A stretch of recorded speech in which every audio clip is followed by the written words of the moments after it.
ദൈവനാമത്തിന് മഹത്വം. വീണ്ടും ബൈബിൾ സ്റ്റഡിക്കായിട്ട് ദൈവവചനത്തിൻ്റെ പഠനത്തിനായിട്ട് നമ്മെ കർത്താവ് കൂട്ടിവരുത്തിയ കൃപയോർത്ത് കർത്താവിന് നന്ദി കരേറ്റാം. നാം ഒരു വേദപഠനം ബൈബിൾ സ്റ്റഡി ആയതുകൊണ്ട് അതേ ഒരു മോഡിൽ തന്നെ എല്ലാവരും ആയിരിക്കേണ്ടത് അത്യാവശ്യമാണ്. അപ്പോൾ നാം ഒന്നിച്ചത് പഠിക്കുമ്പോൾ ആ ഒരു മനസ്സോടെ, തുറന്ന മനസ്സോടെ, ഹൃദയത്തോടെ നമുക്ക് ആയിരിക്കാം. ഏത് അധ്യായമാണ് നാം ഈ ആഴ്ച പഠിക്കാൻ പോകുന്നത്? 10-ാം അധ്യായം, ചാപ്റ്റർ 10. 9 അധ്യായങ്ങൾ സെക്കറിയാവിൻ്റെ നാം അല്പമായിട്ട് പഠിച്ചു കഴിഞ്ഞു. ഇനിയും 5 അധ്യായങ്ങൾ മാത്രമേ ഉള്ളൂ. 10-ാമത്തെ അധ്യായത്തിലേക്ക് നാം കടന്നു വന്നിരിക്കുകയാണ്. ഈ 10-ാം അധ്യായത്തിൽ എത്ര വാക്യങ്ങളുണ്ട്? അത് 12 വാക്യങ്ങളാണ്. അത് ഞാൻ ചോദിച്ചത് 2 കാര്യങ്ങൾക്ക് വേണ്ടിയാണ്. നമ്മൾ ഇനിയും അവലോകനം ചെയ്യാൻ നമ്മെ തന്നെ. ഒന്ന്, നാം പഠിക്കാൻ പോകുന്ന അധ്യായം പ്രാരംഭത്തിൽ തന്നെ ഭവനത്തിൽ നിന്ന് നമുക്കറിയാം 10-ാം അധ്യായമാണെന്ന്. അത് യാതൊരു വ്യത്യാസവുമില്ല. 11-ാം അധ്യായമോ 9-ാം അധ്യായമോ നാം പഠിക്കുകയില്ല, 10-ാം അധ്യായം തന്നെ ആയിരിക്കും. അതുകൊണ്ട് ആ അധ്യായം ഒന്ന് വായിച്ചിട്ടെങ്കിലും വന്നാൽ നമുക്ക് ആ വാക്കുകൾ നമ്മുടെ മനസ്സിൽ പരിചയമായിട്ട് നിൽക്കും. അത് വീണ്ടും കേൾക്കുമ്പോൾ, വീണ്ടും വായിക്കുമ്പോൾ അത് ഒന്നുകൂടെ രജിസ്റ്റർ ആവും, നമ്മുടെ മനസ്സിൽ ഉറപ്പോടെ നിൽക്കുവാൻ അത് സഹായിക്കും. അതുകൊണ്ട് ആ രീതിയിലുള്ള ഒരു പ്രാക്ടീസ് നമുക്കുണ്ടെങ്കിൽ നല്ലതാണ്. നാം സാധാരണ ചെയ്തു വരുന്നത് പോലെ നമുക്ക് ആദ്യം ഈ വാക്യങ്ങൾ, 12 വാക്യങ്ങളേ ഉള്ളൂ, ആ വാക്യങ്ങൾ നമുക്ക് വായിക്കാം. ഓരോ വാക്യം വീതമായിട്ട് വായിച്ചാലും മതി. വായിച്ച് ആരംഭിക്കാം.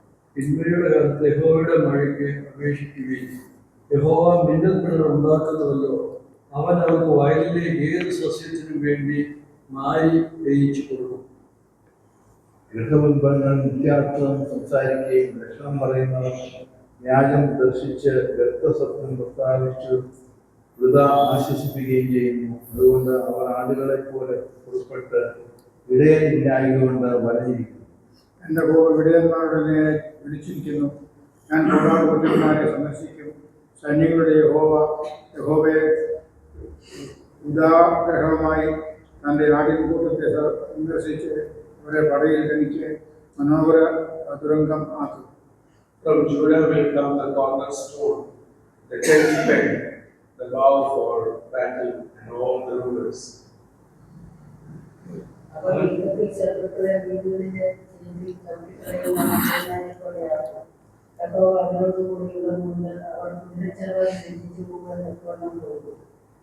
ഞാൻ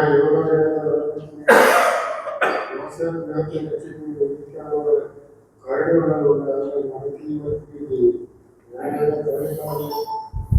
ഇല്ലാത്തതുപോലെ ഞാൻ അവർക്ക് ദൈവമായി ഓർമ്മിക്കുന്നു. ഞാൻ അവർക്ക് ഉത്തരവരും വേദനയെ പോലെയാകും. അവരുടെ ഹൃദയം വീതി കൊണ്ടെന്ന പോലെ സന്തോഷിക്കും. അവരുടെ പുത്രന്മാരുടെ സന്തോഷിക്കും. അവരുടെ ഹൃദയത്തിൽ യഹോവ ഘോഷിച്ചാണ്. I will signal for them and gather them in. Surely I will redeem them. They will be as memories as before. ഞാൻ അവരെ ജാതികളുടെ ഇടയിലും ദൂരദേശങ്ങളിൽ വെച്ച് അവനെ ഓർക്കും. അവർ മക്കളോടുകൂടെ ജീവിച്ച് മടങ്ങി. ഞാൻ അവരെ വിസ്മയദേശത്ത് മണിച്ചുവരികയും ആശ്വര്യത്തിൽ നിന്ന് അവരെ ശേഖരിക്കുകയും ദേശത്തിലേക്കോ അവരെ കൊണ്ടുവരുന്നു. We shall pass through the sea with the fish and spread the waves of the sea. All the depths of the river shall break. Then the pride of Assyria shall be brought down, and the scepter of Egypt shall be cast.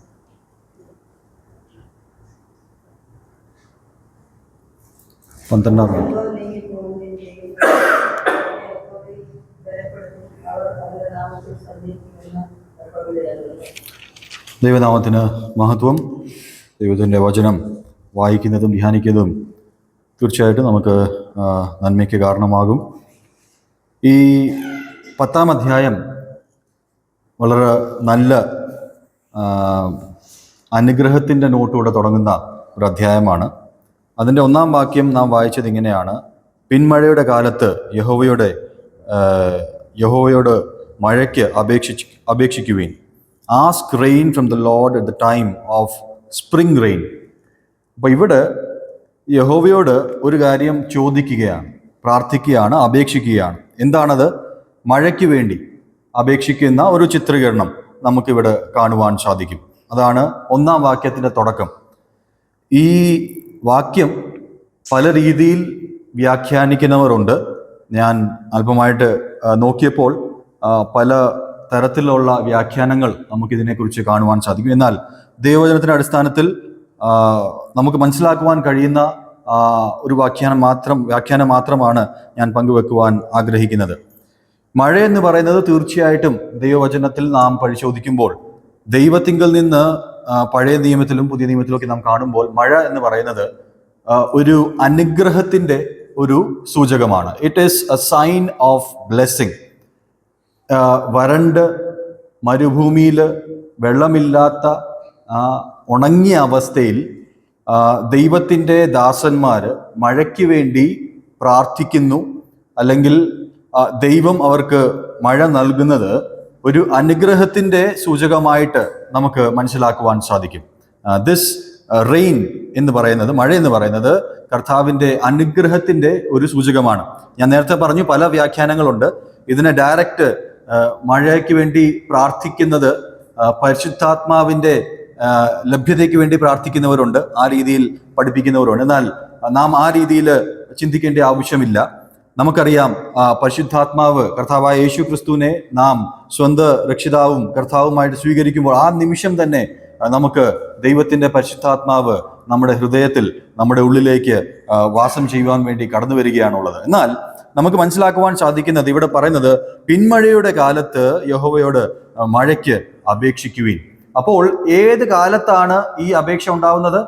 This is in the time of latter rain, പിന്മഴയുടെ കാലം. അപ്പോൾ മുൻമഴയുടെ ഒരു കാലമുണ്ട്, former റെയിനും ഉണ്ട്, lateral റെയിനും ഉണ്ട്. അപ്പോൾ അവിടെ മഴ ഇല്ലാത്ത ഒരു കാലഘട്ടമല്ല. ഒരു കാര്യം ഉറപ്പാണ്, ഒരു മഴയുടെ കാലഘട്ടത്തിൽ തന്നെയാണ് എന്തിനു വേണ്ടി പ്രാർത്ഥിക്കുന്നത്? മഴയ്ക്ക് വേണ്ടി പ്രാർത്ഥിക്കുന്നത്.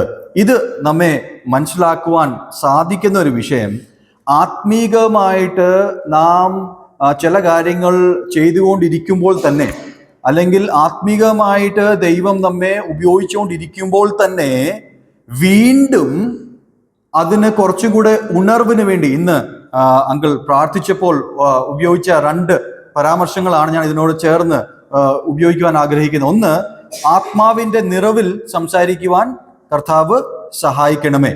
അതൊരു അപേക്ഷയായിരുന്നു, പ്രാർത്ഥനയായിരുന്നു. രണ്ടാമത് പറഞ്ഞത് ദൈവത്തിൻ്റെ സഭ കർത്താവിൻ്റെ ഈ കാലഘട്ടത്തിൽ ഉണർവോടെ പ്രവർത്തിക്കുവാൻ സഹായകമായി തീരണം, നമ്മുടെ ബൈബിൾ സ്റ്റഡിയും നമ്മുടെ കാര്യങ്ങളും എല്ലാം.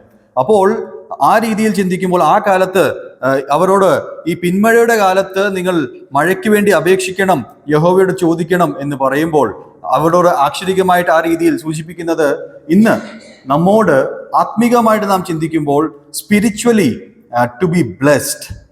അതെ, കർത്താവ് നമ്മെ അനുഗ്രഹിച്ചിരിക്കുന്നു, കർത്താവ് നമ്മെ രക്ഷിച്ചിരിക്കുന്നു, കർത്താവ് നമ്മെ ആത്മീകമായിട്ട് പല തലങ്ങളിൽ ഉപയോഗിച്ചുകൊണ്ടിരിക്കുകയാണ്. എന്നാൽ അതിൽ കുറച്ചുകൂടെ വർധനവ് വരുവാൻ, അതിൽ കുറച്ചും കൂടെ ഉണർവോടെ പ്രവർത്തിക്കുവാൻ, നമ്മുടെ ടാലന്തുകൾ കുറച്ചുകൂടെ നന്നായിട്ട് ഉപയോഗിക്കുവാൻ, കർത്താവിൻ്റെ സന്നിധിയിൽ വ്യക്തിപരമായിട്ടും നമ്മുടെ കുടുംബത്തിലും സഭയിലും സമൂഹത്തിനും പ്രയോജനമുള്ള ഓരോ വിശ്വാസികളായിട്ട്, സഭയായിട്ടൊക്കെ തീരുവാൻ നാം എന്ത് ചെയ്യണം?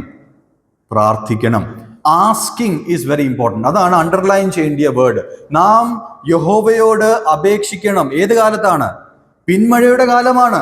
മഴ ഇല്ലാത്ത കാലമല്ല, മീറ്റിംഗ്സ് ഇല്ലാത്ത കാലമല്ല, കൺവെൻഷൻസ് ഇല്ലാത്ത കാലമല്ല, ദൈവത്തോട് അടുപ്പമില്ലാത്ത കാലമല്ല, ദൈവത്തിന്റെ അനുഗ്രഹം ഇല്ലാത്ത കാലമല്ല, എല്ലാം ഉണ്ട്. എന്നാൽ നാം ദൈവത്തോട് വീണ്ടും അടുത്ത് ചെന്ന് എന്ത് ചെയ്യണം? ഇതിനു വേണ്ടി, മഴയ്ക്ക് വേണ്ടി പ്രാർത്ഥിക്കണം. അത് നമ്മെ സൂചിപ്പിക്കുന്നത് നമുക്ക് ആത്മീകമായിട്ട് മുന്നേറുവാൻ വേണ്ടി, വർധനവ് പ്രാപിക്കുവാൻ വേണ്ടി, ഉണർവിന് വേണ്ടി എപ്പോഴും ദൈവസന്നിധിയിൽ പ്രാർത്ഥനയോടെ നാം ആയിരിക്കണം. ആസ്ക്.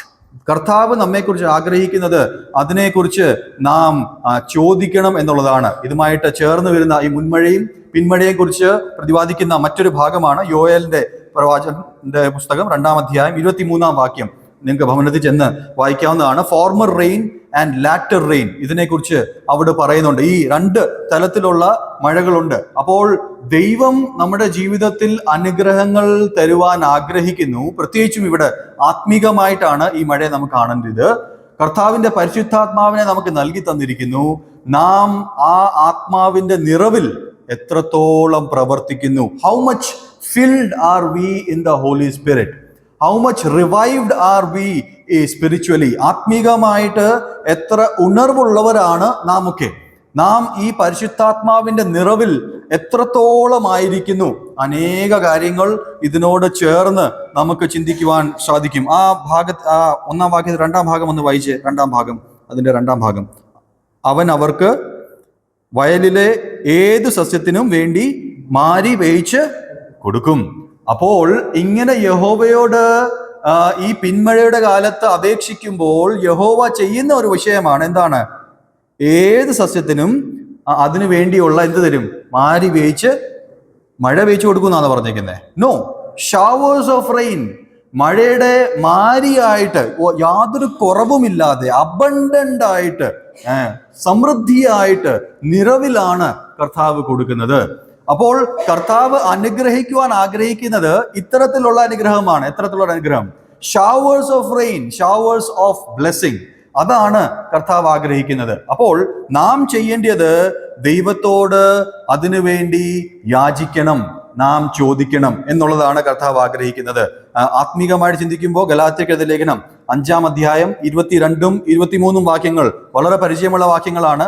ആത്മാവിന്റെ ഫലം ത്തെക്കുറിച്ച് നാം അവിടെ വായിക്കുന്നു. ഫലങ്ങൾ അവിടെ വായിക്കുമ്പോൾ ഓരോ ഫലവും നാം എടുത്ത്, അത് സ്നേഹമായാലും ദീർഘക്ഷമയായാലും, നമ്മുടെ എല്ലാ ഫലത്തെയും ദൈവത്തിങ്കൽ നിന്ന് പ്രാപിക്കുവാൻ വേണ്ടി നാം എന്ത് ചെയ്യണം? പ്രാർത്ഥിക്കണം. ദൈവമേ, പരിശുദ്ധാത്മാവിനെ എനിക്ക് നൽകി തന്നിട്ടുണ്ട്, ഈ ഫലം എൻ്റെ ജീവിതത്തിൽ ഞാൻ കാഴ്ചവെക്കണം, അതിനുവേണ്ടി ഞാൻ പ്രാർത്ഥിക്കണം. അതാണ് കർത്താവിന്റെ ആത്മാവ് നമ്മെ ഇന്ന് ഓർമ്മിപ്പിക്കുന്നത്. അന്ന് അവരോട് പിന്മഴയുടെ കാലത്തും നിങ്ങൾ പ്രാർത്ഥിക്കണമെന്ന് പറയുമ്പോൾ കർത്താവ് മഴയുടെ മാരി തന്നെ അവിടെ അയച്ചു കൊടുക്കുക. എല്ലാ സസ്യത്തിനും അത് കാണിക്കുന്നത് ഓരോ വിശ്വാസിക്കും, ഓരോരുത്തർക്കും അവർക്ക് വേണ്ടിയത് അത്യന്തം പരമായിട്ട് കർത്താവ് കൊടുക്കുവാൻ, to each man each thing God wants to give abundant blessing. അതാണ് ഒന്നാമത്തെ വാക്യം. അനുഗ്രഹിക്കപ്പെട്ട ഒരു ഒന്നാമത്തെ വാക്യമാണ് നാം കാണിച്ചത്, ഈ വായിച്ചത്. ഈ മഴ എന്ന് പറയുന്നത് ഉണർവിനെ അല്ലെങ്കിൽ ഗ്രോത്തിനെ, വളർച്ചയെ കാണിക്കുന്ന വിഷയമാണ്. ബ്ലെസ്സിങ് എന്ന് പറയുന്നത് ആത്മീകമായിട്ടുള്ള ഉണർവും വളർച്ചയ്ക്കും കാരണമായി തീരണം. എങ്ങനെയാ അത് സാധ്യമാകുന്നത്? പലപ്പോഴും നമ്മുടെ പ്രശ്നം എന്ന് വെച്ച് കഴിഞ്ഞാൽ നാം പലപ്പോഴും ഈ സാറ്റിസ്ഫൈഡ് ആയിട്ട് നിൽക്കുന്നവരാണ്. ചില കാര്യങ്ങളൊക്കെ നാം ദൈവത്തിന് വേണ്ടി ചെയ്യുന്നുണ്ട്, ചില കാര്യങ്ങളൊക്കെ ആത്മീകമായിട്ട് ചില മീറ്റിംഗ്സിലൊക്കെ നാം പങ്കെടുക്കുന്നുണ്ട്, ആത്മീകമായിട്ട് ചില കാഴ്ചപ്പാടുകളൊക്കെ എനിക്കുണ്ടല്ലോ, ഞാൻ ചില പ്രവർത്തനങ്ങളൊക്കെ ചെയ്യുന്നുണ്ടല്ലോ, ഞാൻ സഭയിൽ ചില ശുശ്രൂഷകളൊക്കെ ചെയ്യുന്നുണ്ടല്ലോ, ഞാൻ എൻ്റെ കുടുംബത്തിൽ ചില നല്ല കാര്യങ്ങളൊക്കെ ചെയ്യുന്നുണ്ടല്ലോ എന്നുള്ള ആ ചിന്ത നമുക്ക് ആർക്കെങ്കിലും അല്ലെങ്കിൽ പലർക്കും ഉണ്ടാകാം, അല്ലെ എല്ലാവർക്കും ഉണ്ടാകാം. അങ്ങനെയെങ്കിൽ ഇവിടെ ദൈവാത്മാവ് നമ്മെ ഓർമ്മിപ്പിക്കുന്നത്, ask rain from the Lord at the time of spring rain. ആ സമയത്തും നിങ്ങൾ ഈ കൂടുതൽ അനുഗ്രഹത്തിന് വേണ്ടി, മഴയ്ക്ക് വേണ്ടി പ്രാർത്ഥിക്കുക. അപ്പോൾ ദൈവം അവിടെ അതിൻ്റെ മാരി തന്നെ നിങ്ങൾക്ക് വേണ്ടി നൽകി തരും, യാതൊരു സംശയവുമില്ല. ഇതിനെ മനസ്സിലാക്കുവാൻ വേണ്ടി നമുക്ക് പരിചയമുള്ള ഒരു ഉദാഹരണമുണ്ട്. 1 രാജാക്കന്മാർ അതിൻ്റെ 18-ാം അധ്യായത്തിൽ വളരെ പെർഫെക്റ്റ് ആയിട്ടുള്ള ഒരു ചിത്രം നാം അവിടെ കാണുന്നു.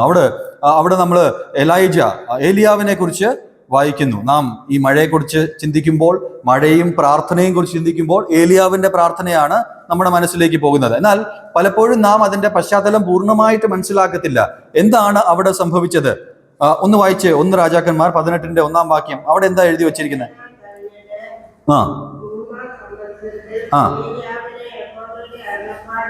എന്താണ് അരുളപ്പാട്? അത് ശ്രദ്ധിക്കുക. എന്താണ്?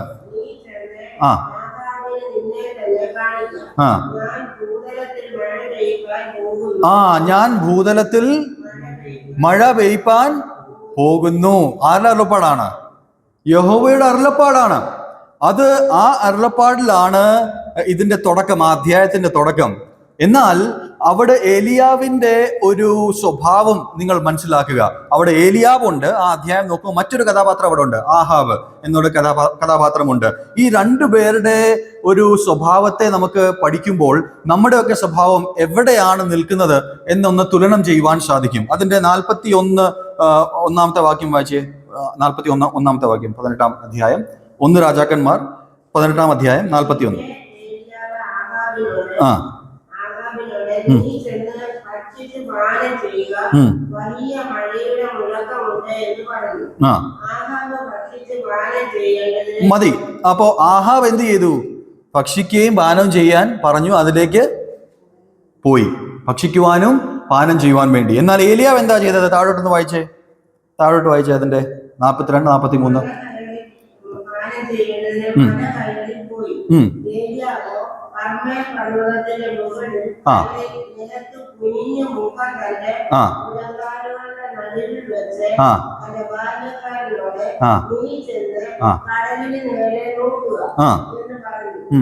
അവൻ ചെന്ന് നോക്കിയിട്ട് ഒന്നുമില്ല എന്ന് പറഞ്ഞു. അതിനെ അവൻ പിന്നെയും 7 പ്രാവശ്യം കിട്ടുക എന്ന് പറഞ്ഞു. 7-ാം പ്രാവശ്യമോ അവൻ ഇതാ കടലിൽ നിന്ന് ഒരു മനുഷ്യന്റെ കൈപോലെ ഒരു ചെറിയ മേഘം പോകുന്നു എന്ന് പറഞ്ഞു. അതിനെ അവൻ നീ ചെന്ന് ആഹാബിനോട് മഴ നിന്നെ തടുക്കാതിരിക്കേണ്ടതിന് രഥം കൂട്ടി ഇറങ്ങി പോകാം. മതി. ദൈവനാമത്തിന് മഹത്വം. ഇപ്പോ 2 കഥാപാത്രങ്ങളെ കുറിച്ച് നാം വായിച്ചു ഈ 2-3 വാക്യങ്ങളിൽ. ആഹാബ് അവിടെ ഭക്ഷണം ചെയ്യുവാനും പാനം ചെയ്യുവാനുമായിട്ട് കടന്നു പോകുന്നു. ഏലിയാവ് എന്താ ചെയ്തത്? ഏലിയാവ് ആ മലമുകളിൽ പോകുന്നു. താൻ ഒരു പ്രത്യേകമായിട്ടുള്ള തൻ്റെ ശരീരത്തിന്റെ അവസ്ഥ അവിടെ കുനിഞ്ഞ് ഇരുന്ന് കർത്താവിനോട് പ്രാർത്ഥിക്കുവാൻ തുടങ്ങി. തൻ്റെ ബാല്യക്കാരനെ താൻ എന്തിനാണ് വിട്ടത്? നോക്കുക പോയി മഴയുടെ ലക്ഷണങ്ങൾ ഉണ്ടോ. എത്ര തവണയാണ് പ്രാർത്ഥിച്ചത്? വിട്ടത് 7 തവണ താൻ പ്രാർത്ഥിച്ചു. അവിടെ മേഘം അതിൻ്റെ ഒരു തെളിവായിട്ട് കണ്ടു കഴിഞ്ഞിട്ടാണ് ആ പ്രാർത്ഥന അവിടെ അവസാനിച്ചത്. ഞാൻ അതിലേക്ക് ദീർഘമായിട്ട് പോകുവാൻ ആഗ്രഹിക്കുന്നില്ല. ഇത് വായിപ്പിച്ചത് ഇത്രയുമേ ഉള്ളൂ. മഴ പെയ്യുമെന്ന് ആര് പറഞ്ഞു? കർത്താവ് പറഞ്ഞു. എങ്കിൽ പോലും ഏലിയാവ് എന്താ ചെയ്യുന്നത്? വീണ്ടും പ്രാർത്ഥനയിൽ ആ മഴയ്ക്ക് വേണ്ടി സമയം ചെലവാക്കുകയാണ്. ആഹാബ് ചെയ്തത്, ആഹാബ് തികച്ചും ഒരു വലിയ തെറ്റ് ചെയ്തു എന്ന് നമുക്ക് തോന്നത്തില്ല. തോന്നുമോ? ആഹാബിനോട് ഏലിയാവ് തന്നെ പറഞ്ഞു, പോയി ഭക്ഷിച്ച് പാനം ചെയ്തിടാൻ പറഞ്ഞു. അദ്ദേഹം ശാന്തമായിട്ട് പോയി. ഒരു വലിയ തെറ്റ് ചെയ്തു എന്ന് നമുക്ക് മാനുഷികമായിട്ട് പറയുവാൻ സാധ്യമല്ല. എന്നാൽ ഏലിയാവുമായിട്ട് നാം തുലനം ചെയ്യുമ്പോൾ അവിടെ ആത്മീക അവസ്ഥയ്ക്ക് ഒരു വ്യത്യാസമുണ്ട്. നാം ഏത് ഭാഗത്താണ് നിൽക്കുന്നത്? കർത്താവിൻ്റെ അനുഗ്രഹം കർത്താവ് നമുക്ക് നൽകും. കർത്താവ് തൻ്റെ ജനത്തെ അനുഗ്രഹിക്കുന്നവനാണ്. ആ പരിശുദ്ധാത്മാവിനെ നൽകിയിട്ടുണ്ട്, ദൈവത്തിന്റെ താലന്തുകൾ നൽകിയിട്ടുണ്ട്, ദൈവത്തിന്റെ അനുഗ്രഹങ്ങൾ നൽകുവാൻ ആഗ്രഹിക്കുന്നു. ഇവിടെ നാം വായിച്ചത് പിന്മഴയുടെ കാലത്ത് നിങ്ങൾ മഴയ്ക്ക് വേണ്ടി അപേക്ഷിക്കണം. അതിന്റെ അർത്ഥം മനസ്സിലാക്കുവാൻ വേണ്ടി ഉദാഹരണം എടുത്തതേ ഉള്ളൂ. കർത്താവ് പറഞ്ഞു ഞാൻ മഴ തരും, എന്നിട്ടും ഏലിയാവ് 7 വട്ടം അത് ഉറപ്പിച്ചു കഴിഞ്ഞിട്ടാണ് അവിടെ നിന്ന് ഇറങ്ങി വരുന്നത്. നാം ആ രീതിയിലുള്ള ഒരു മനസ്സുള്ളവരായിട്ട് വളരെ ആത്മാർത്ഥതയോടെ ഈ കാര്യത്തിന് വേണ്ടി അപേക്ഷിക്കുവാൻ അല്ലെങ്കിൽ പ്രാർത്ഥിക്കുവാൻ കർത്താവ് നമ്മെ സഹായിക്കട്ടെ. അനുഗ്രഹത്തിന്റെ കാലത്തിൽ തന്നെ, നന്മയുടെ കാലത്തിൽ തന്നെ, ആരോഗ്യമുള്ള കാലത്തിൽ തന്നെ, ഉണർവ് നമുക്കുണ്ടെന്ന് മനസ്സിലാക്കുന്ന കാലത്തിൽ തന്നെ കൂടുതൽ ഉണർവിന് വേണ്ടി, കൂടുതൽ ഉന്മേഷത്തിന് വേണ്ടി നമുക്ക് പ്രാർത്ഥിക്കുകയും ആ രീതിയിൽ നാം കാര്യങ്ങളൊക്കെയും ദൈവസന്നിധിയിൽ അപേക്ഷയായിട്ട് കൊണ്ടുവരുവാൻ കർത്താവ് സഹായിക്കട്ടെ. യാക്കോബിന്റെ ലേഖനം 5-ാം അധ്യായം 16-ാം വാക്യം, മത്തായി 7:7 ഈ ദൈവത്തിനോട് പ്രാർത്ഥിക്കുന്നത്, നീതിമാൻ പ്രാർത്ഥിക്കുന്നതിനെ കുറിച്ചും ചോദിക്കുമ്പോൾ കർത്താവ് മുട്ടുമ്പോൾ തുറക്കുന്ന ആ വിഷയങ്ങൾ ഒക്കെയും നമുക്ക് ആ വാക്യങ്ങളിൽ വായിക്കുവാൻ സാധിക്കും. 2-ാം വാക്യത്തിലേക്ക് നമുക്ക് പോകാം. 2-ാം വാക്യം ഒന്ന് വായിക്കാം.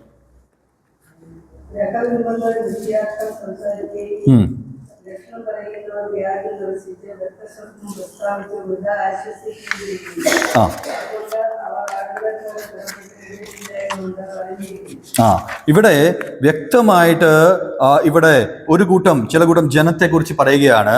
അവര് ചില പ്രത്യേക കാര്യങ്ങൾ ചെയ്യുന്നവരാണ്. അവര് മിഥ്യാത്വം സംസാരിക്കുകയും ലക്ഷണം പറയുന്ന, വ്യാജം ദർശിച്ച് ആ രീതിയിലുള്ള കാര്യങ്ങൾ പറയുന്ന ഒരു കൂട്ടം ജനം. ഡിവൈനേഴ്സ്, ലൈയിങ് വിഷൻസ്, ഫോൾസ് ഡ്രീംസ്.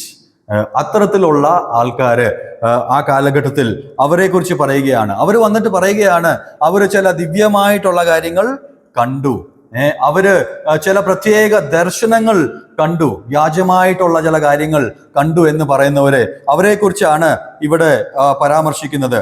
ഈ കാലഘട്ടത്തിലും അത്തരത്തിലുള്ള ആൾക്കാരുണ്ട് എന്ന് നമുക്ക് മനസ്സിലാക്കുവാൻ സാധിക്കും. പല മാധ്യമത്തിലൂടെ നമുക്ക് കാണുവാൻ സാധിക്കും ഇത്തരത്തിലുള്ള പ്രഖ്യാപനങ്ങൾ നടക്കുന്നവരുണ്ട്. എന്തു പറയും? ഞങ്ങൾ ഒരു പ്രത്യേക ദർശനം കണ്ടു, സ്വർഗം ഇറങ്ങി വന്നു. അല്ലെങ്കിൽ ഇങ്ങനെ തന്നെ പറയുന്നവരുണ്ട്, കർത്താവായ യേശു ക്രിസ്തു തന്നെ സ്വയം എൻ്റെ ഭവനത്തിലല്ല, എൻ്റെ മുറിയിൽ ഇറങ്ങി വന്നു, എന്നോട് ചില കാര്യങ്ങൾ സംസാരിച്ചു.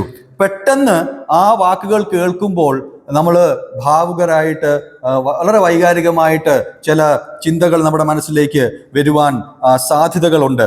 ഇതെല്ലാം മനുഷ്യൻ സ്വയം ഉണ്ടാക്കുന്ന അനുഭവങ്ങളാണ്. അത്തരത്തിലുള്ള ഒരു കാര്യവും ഇല്ലെന്ന് വേദപുസ്തകത്തിൽ നമുക്ക് വ്യക്തമായിട്ട് മനസ്സിലാക്കുവാൻ സാധിക്കും. ഇവിടെ പറയുന്നത് അത് മിഥ്യാധാരണകളാണ്, വ്യാജം പ്രചരിപ്പിക്കുന്ന ഒരു അവസ്ഥയാണ്. ആ വാക്യത്തിൽ നാം വായിക്കുന്നത്, ആ അത്തരത്തിലുള്ള ജനം, ഇത് കേൾക്കുന്ന ജനം ഇടയനില്ലാത്ത അവസ്ഥയിൽ അലഞ്ഞ് തിരിഞ്ഞു പോകുന്ന അവസ്ഥയിൽ പൊക്കോണ്ടിരിക്കുന്ന വിഷയമാണ്. ഈ കാര്യങ്ങൾ വിശ്വസിക്കുന്നവർ അത്തരത്തിലുള്ള ആൾക്കാരാണ്. എങ്ങനെയാണ് നമുക്കിത് ഉറപ്പിക്കുവാൻ സാധിക്കുന്നത്? ഇങ്ങനൊരു സംഭവം നമ്മുടെ മുൻപിൽ വന്നാൽ, ഇങ്ങനൊരു വിഷയം നമ്മുടെ മുമ്പിൽ വന്നാൽ, അത് ദൈവത്തിങ്കിൽ നിന്നാണോ അതോ അത് സത്യസന്ധമാണോ എന്നുള്ളത് മനസ്സിലാക്കുവാൻ 2-3 എളുപ്പത്തിലുള്ള കാര്യങ്ങളുണ്ട്. ഒന്ന്, ദൈവം വെളിപ്പെടുത്തുന്ന എല്ലാം ഇറ്റ് വുഡ് ബി ദൈവത്തിന്റെ ഭക്തി കൂട്ടുന്നതൊന്നായിരിക്കും. It would be increasing my godliness. അങ്ങനത്തെ ഒരു ദർശനം ഞാൻ നിങ്ങളോട് പറയുക എന്ന് വെക്കുക. അങ്ങനെ വരുമ്പോൾ നിങ്ങളുടെ ഭക്തി കൂടണം. മറിച്ച് എൻ്റെ വ്യക്തി മഹിമയല്ല കൂടേണ്ടത്. ഞാൻ ആ ദർശനം കാണുമ്പോൾ എന്തോ സംഭവിക്കുന്നത്? ഇവനൊരു പ്രത്യേക വ്യക്തിയാണ് എന്നുള്ളത് ആർക്കാ മഹിമ കിട്ടുന്നത്? ഈ വ്യക്തിക്കാണ് മഹിമ കിട്ടുന്നത്. ഒരിക്കലും അത് ദൈവവചനത്തിന്റെ അടിസ്ഥാനത്തിലുള്ള ഒരു കാര്യമല്ല എന്ന് നമുക്ക് മനസ്സിലാക്കുവാൻ സാധിക്കും. അത് it does not lead to godliness. അവിടെ ദൈവഭക്തി അല്ല അതിന്റെ അനന്തരഫലമെങ്കിൽ അത് സത്യമായിട്ടുള്ള കാര്യമല്ല. രണ്ടാമത്തെ കാര്യം, അത് ക്രിസ്തുവിനെ മഹത്വപ്പെടുത്തുന്നില്ലെങ്കിൽ, കർത്താവായ യേശു ക്രിസ്തുവിനെ മഹത്വപ്പെടുത്തുന്നില്ലെങ്കിൽ അത് ദൈവത്തിങ്കൽ നിന്നുള്ള വിഷയമല്ല. നമുക്കറിയാം, നമ്മുടെ കർത്താവ് ഒന്നാമത് ഈ ലോകത്തിലേക്ക് വന്നു. പിന്നീട് നാം അനേക വാക്യങ്ങളിൽ വായിക്കുന്നു, ഇനി രണ്ടാമത്തെ ഒരു വരവ് നാം അതിനുവേണ്ടി കാത്തിരിക്കുന്നു. ഈ പറയുന്ന ഈ വാചകങ്ങളൊക്കെ ശരിയാണെങ്കിൽ കർത്താവ് 2 അല്ല, 10 അല്ല, 50 അല്ല, 100 അല്ല, എത്ര തവണ ഓൾറെഡി വന്നു കഴിഞ്ഞു. ഇനി എത്രാമത്തെ തവണയായിരിക്കും നാം വെയിറ്റ് ചെയ്യുന്നത്? ഇത് സത്യമാണെങ്കിൽ. അതുകൊണ്ട് ദൈവവചനം വളരെ വ്യക്തമായിട്ട് പഠിപ്പിക്കുന്നു, കർത്താവായ യേശു ക്രിസ്തു ഒരിക്കൽ ദൈവം ഈ ലോകത്തെ രക്ഷിക്കുവാൻ വേണ്ടി ഈ ലോകത്തിൽ ഇറങ്ങി വന്നു, തൻ്റെ കാര്യപരിപാടികളെല്ലാം സാധിച്ച് മടങ്ങിപ്പോയി. ഇനിയും രണ്ടാമത്തെ വരവിന് വേണ്ടി നാം കാത്തിരിക്കുന്നു. It should not exalt the speaker. അതിനെ പ്രസ്താവിക്കുന്ന ആ വ്യക്തിയെ മഹിമപ്പെടുത്തുന്ന ഒരു വിഷയമാകുവാനും അത് പാടില്ല എന്നുള്ളത് നമുക്ക് മനസ്സിലാക്കേണ്ട വിഷയമാണ്. ഈ കാലഘട്ടത്തിൽ പ്രത്യേകമായിട്ട് അത്തരത്തിലുള്ള സംഭവങ്ങൾ ഉണ്ടാകും എന്ന് നാം പുതിയ നിയമത്തിലും വായിക്കുന്നു. മത്തായിയുടെ സുവിശേഷം 24-ാം അധ്യായം 23, 24, 25 ആ വാക്യങ്ങളൊന്നും നമുക്ക് വായിക്കാമോ? Matthew gospel chapter 24 verses 23 onwards. 23-ാം അധ്യായത്തിന്റെ 23-ാം വാക്യം മുതൽ അവിടെ ഈ വിഷയം വ്യക്തമായിട്ട് പറയുന്നുണ്ട്. ഈ കാലഘട്ടത്തിൽ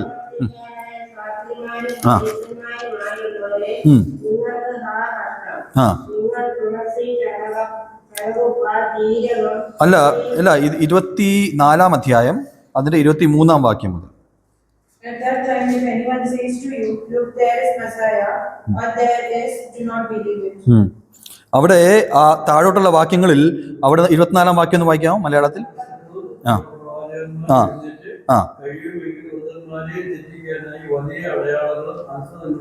അപ്പൊ കള്ള ക്രിസ്തുക്കളുമുണ്ട്, കള്ള പ്രവാചകന്മാരുമുണ്ട്.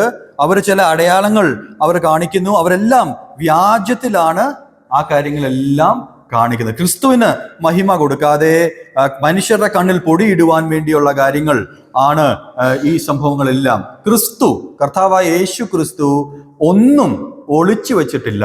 താൻ ചെയ്തതെല്ലാം വ്യക്തമായിട്ട് പരസ്യമായിട്ടാണ് ചെയ്തിട്ടുള്ളത്. സീക്രട്ട്ലി നമ്മുടെ കർത്താവ് ഒന്നും ചെയ്തിട്ടില്ല. പരസ്യമായിട്ടാണ് തൻ്റെ ശുശ്രൂഷകളെല്ലാം നമ്മുടെ കർത്താവായ യേശു ക്രിസ്തു ചെയ്തിട്ടുള്ളത്. അത്തരത്തിലുള്ള ശുശ്രൂഷയാണെങ്കിൽ മാത്രമാണ് അത് ദൈവത്തിന്റെ വെളിപ്പാടായിട്ട് നമുക്ക് കാണുവാൻ സാധിക്കും. അത് ദൈവത്തിന്റെ വെളിപ്പാടായിട്ട് വരുമ്പോൾ അതിന്റെ ചില ഗുണങ്ങൾ നമുക്ക് കാണുവാൻ സാധിക്കും. അതിന് വിശുദ്ധി കാണും, അതിനൊരു താഴ്മ കാണും, അതിനൊരു അനുസരണം കാണും. ആ കാര്യങ്ങളെല്ലാം നമ്മുടെ കർത്താവായ യേശു ക്രിസ്തുവിന്റെ ജീവിതത്തിൽ നമുക്ക് കാണുവാൻ സാധിക്കും. അങ്ങനെ അല്ലാത്തതൊക്കെയും മനുഷ്യരുടെ ആ ഒരു കാഴ്ചയ്ക്ക് വേണ്ടിയും സ്വയം മഹിമയ്ക്ക് വേണ്ടിയും മനുഷ്യരെ തെറ്റിദ്ധരിപ്പിക്കുവാൻ വേണ്ടിയും ഉള്ള വിഷയങ്ങൾ മാത്രമായിരിക്കുമെന്ന് നമുക്ക് മനസ്സിലാക്കുവാൻ സാധിക്കും. അങ്ങനെ വിശ്വസിക്കുന്ന ഒരു ജനം ഇടയനില്ലാത്ത ജനം പോലെയാണ്. പീപ്പിൾ വിത്തൗട്ട് ഷെപ്പേർഡ്, ഇടയനില്ലാത്ത അവസ്ഥയിലൂടെ വലഞ്ഞു പോകുന്ന ഒരു ജനത്തെയാണ് ആ 2-ാം വാക്യത്തിൽ നമുക്ക് കാണുവാൻ സാധിക്കുന്നത്. അങ്ങനത്തെ ഒരു അവസ്ഥയിൽ നിൽക്കുമ്പോൾ അതിന്റെ 3-ാം വാക്യം വായിക്കുമ്പോൾ നമ്മുടെ കർത്താവിന്റെ പ്രതികരണം അത് 3-ാം വാക്യത്തിൽ വായിച്ചിട്ടുണ്ട്. 3-ാം വാക്യം ഒന്ന് വായിക്കാം.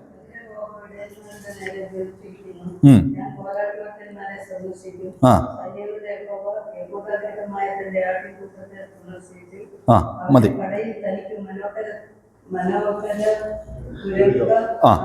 മതി. അതിന്റെ 3-ാം വാക്യം തുടങ്ങുന്നത് ഇങ്ങനെയാണ്: എന്റെ കോപം ഇടയന്മാരുടെ നേരെ ജ്വലിച്ചിരിക്കുന്നു. അപ്പോൾ ദൈവത്തിന്റെ കോപം ജ്വലിക്കുന്നത് ഈ ജനത്തെ നയിക്കുന്ന ഇടയന്മാർക്ക് നേരെയാണ്. കാരണം അവരെ ശരിയായിട്ട് നയിക്കുവാൻ ഇവരെ കൊണ്ട് കഴിയുന്നില്ല. ഈ ഷെപ്പേർഡ്സ്, അവർക്കെതിരെയാണ് ദൈവത്തിന്റെ കോപം ജ്വലിക്കുന്നത്. തൻ്റെ ജനത്തെ ശരിയായ രീതിയിൽ ആ കാലഘട്ടത്തിൽ നയിക്കുവാൻ അവരെയും കൊണ്ട് സാധിക്കുന്നില്ല. അവരോടാണ് കർത്താവിന്, യഹോവയ്ക്ക് കോപം ഉണ്ടായിരിക്കുന്നത്. അവിടെ വായിക്കുന്നത് ഇങ്ങനെയാണ്: my anger is kindled against the shepherds and I will punish the male goats. Male goats എന്ന് പറയുമ്പോൾ ഞാൻ കോലാട്ടുകൊട്ടന്മാരെ സന്ദർശിക്കും എന്ന് പറയുമ്പോൾ മെയിൽ ഗോഡ്സിന് കുറച്ചുകൂടി പ്രാധാന്യമുണ്ട്. സീനിയർ ആയിട്ടുള്ള ആൾക്കാര്, കുറച്ചുകൂടെ പക്വതയുള്ളവര്, അവര് ദൈവത്തിന്റെ ജനത്തെ നയിക്കേണ്ടവര്, അവര് ശരിയായിട്ട് നയിക്കാത്തത് കൊണ്ടാണ് എന്ത് സംഭവിക്കുന്നത്? ഈ കാര്യങ്ങളിൽ ഒരു വീഴ്ച ഉണ്ടാവുന്നത്. കർത്താവിന്റെ വചനം പറയുന്നത് അവരുടെ ദൈവത്തിന്റെ കോപം ഇടയന്മാർക്ക് നേരെ ജ്വലിച്ചിരിക്കുന്നു. കാരണം അവര് ശരിയായ രീതിയിൽ ആ രീതിയിൽ നയിക്കുവാൻ ഈ ജനത്തെ അവർക്ക് സാധിക്കുന്നില്ല എന്നുള്ളത് വ്യക്തമായിട്ട് നമുക്ക് മനസ്സിലാക്കുവാൻ സാധിക്കും. ഇതേ കാര്യം എസെക്കിയേൽ പ്രവചനം 34-ാം അധ്യായത്തിലും അതിന്റെ 2 മുതൽ 10 വരെയുള്ള വാക്യങ്ങൾ പിന്നെ ഭവനത്തിൽ പോയി വായിക്കാവുന്നതാണ്. എസെക്കിയേൽ 34-ന്റെ 2 മുതൽ 10 വരെയുള്ള വാക്യങ്ങൾ. അവിടെയും ഈ ഇടയന്മാര് അവർക്ക് കൊടുത്തിരിക്കുന്ന ചുമതലകൾ അവർ പൂർണ്ണമായിട്ട് നിർവഹിക്കാതിരിക്കുമ്പോൾ ദൈവത്തിന്റെ കോപം അവർക്കെതിരെ വരുന്ന വിഷയമാണ് നാം കാണുന്നത്. എന്നാൽ ആ 3-ാം വാക്യത്തിന്റെ അവസാനവും 4-ാം വാക്യത്തിലേക്ക് വരുമ്പോഴും അവിടെ കർത്താവ് പിന്നെയും ഒരു കാര്യം ചെയ്യുന്നുണ്ട്. കർത്താവ് അതിന്റെ 2-ാം ഭാഗത്ത് എന്താ വായിക്കും? അതുകൊണ്ട് അവൻ ആടുകളെ പോലെ പുറപ്പെട്ട് ഇടയൻ ഇല്ലാതെ കൊണ്ട് വലഞ്ഞിരിക്കുന്നു. അതിന്റെ 3-ാം വാക്യത്തിന്റെ അവസാനത്തെ ഭാഗത്ത് നാം വായിക്കുന്നത് ഇങ്ങനെയാണ്: ലോർഡ് ഓഫ് ഹോസ്റ്റ്. അതൊന്ന് വായിക്കാമോ? സൈന്യങ്ങളുടെ യഹോവ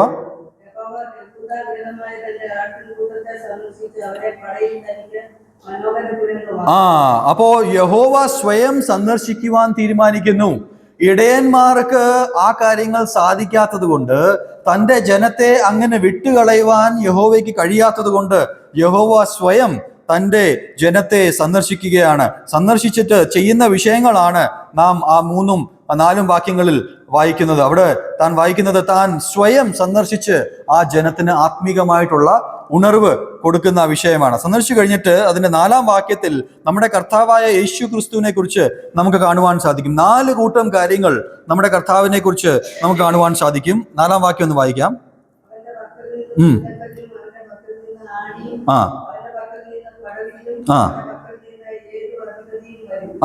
ഇതാണ് നമ്മുടെ കർത്താവായ യേശു ക്രിസ്തുവിന്റെ 4 കൂട്ടം പദവികളെ നമുക്ക് കാണുവാൻ സാധിക്കും. 4 ഫോൾഡ് തിങ്സ്, ടൈറ്റിൽസ്, പേരുകൾ നമ്മുടെ കർത്താവായ യേശു ക്രിസ്തുവിന്റെ നമുക്കിവിടെ കാണുവാൻ സാധിക്കും. ആദ്യം അവന്റെ പക്കൽ നിന്ന് മൂലക്കല്ലായിട്ട് നമ്മുടെ കർത്താവായ യേശു ക്രിസ്തു തീരുകയാണ്. കോർണർ സ്റ്റോൺ, അത് തന്നെയാണ് നാം സങ്കീർത്തനങ്ങൾ 118-ന്റെ 22-ാം വാക്യത്തിൽ വായിക്കുന്നത്.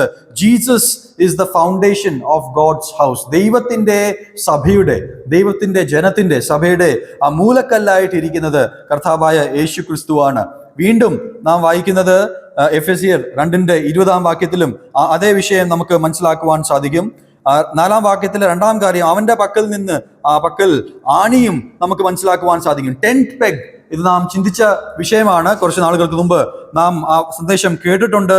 ആണിയായിട്ട് ഏറ്റവും മെയിൻ ഒരു നെയിൽ ആയിട്ട് ആ ടെന്റിൽ നമുക്ക് കാണുവാൻ സാധിക്കും. നാം ഇന്ന് ഭവനം പണിയുമ്പോൾ കോർണർ സ്റ്റോൺ പോലെ തന്നെയാണ് അന്ന് ടെന്റുകൾ അവര് സ്ഥാപിച്ചുകൊണ്ടിരുന്നപ്പോൾ അതിന്റെ ഏറ്റവും മെയിൻ ആയിട്ടുള്ള ഒരു നെയിലാണ് ഈ ടെന്റ് പെഗ് എന്ന് പറയുന്നത്. അതും നമ്മുടെ കർത്താവായ യേശു ക്രിസ്തുവിനെ കാഴ്ചവെക്കുന്ന വിഷയമാണ്. കർത്താവായ യേശു ക്രിസ്തു ഇല്ലെങ്കിൽ ആ ടെന്റ് മുഴുവനായിട്ട് താഴെ വീരും. ആ മൂലക്കല്ലില്ലെങ്കിൽ മുഴുവനായിട്ട് ആ ബിൽഡിംഗ് താഴെ പോകും.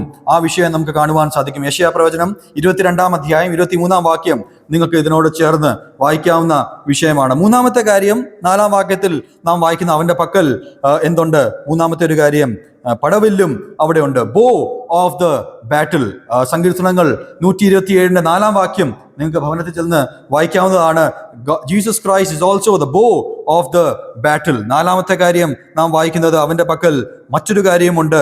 അവൻ ഏത് അധിപതിയും വരും. He is the oppressor of the oppressor. പിശാച് സഭയെ ഉപദ്രവിക്കുമ്പോൾ, ദൈവജനത്തിന്റെ എതിരെയായി തീരുമ്പോൾ അവിടെ ദൈവം അല്ലെങ്കിൽ കർത്താവായ യേശു ക്രിസ്തു ആ പിശാചിന്റെ എതിരെയായിട്ട്, ശത്രുവിന്റെ എതിരെയായിട്ട് അവനെ ഉപദ്രവിക്കുന്ന ഒരു രൂപം ആ രീതിയിൽ നമുക്ക് കാണുവാൻ സാധിക്കും. 4 things Lord Jesus Christ does. കർത്താവായ യേശു ക്രിസ്തു ചെയ്യുന്ന 4 കൂട്ടം കാര്യങ്ങൾ നമുക്ക് കാണുവാൻ സാധിക്കും. Jesus oppresses Satan. അവനെ തോൽപ്പിക്കുന്ന ഒരു വസ്തുത.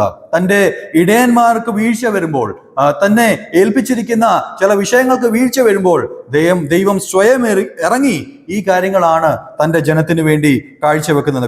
കൊലോസ്യർക്കെഴുതിയ ലേഖനം 2-ാം അധ്യായം 15-ാം വാക്യവും ഇതിനോട് ചേർന്ന് നമുക്ക് മനസ്സിലാക്കുവാൻ സാധിക്കും. അപ്പോൾ ഈ 2-ാം വാക്യത്തിൽ ഇടയന്മാർക്ക് വീഴ്ച സംഭവിക്കുമ്പോൾ കോപിതനായിരിക്കുന്ന യഹോവ അവിടെ തൻ്റെ ജനത്തെ അവിടെ വിട്ടുകളയുകയല്ല ചെയ്യുന്നത്.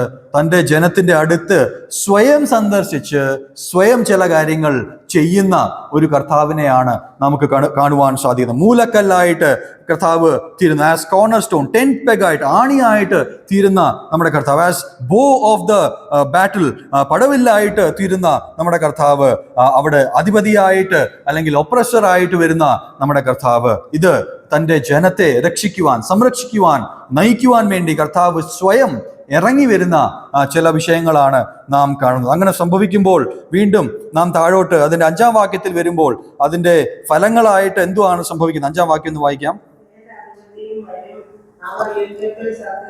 5-ാം വാക്യം.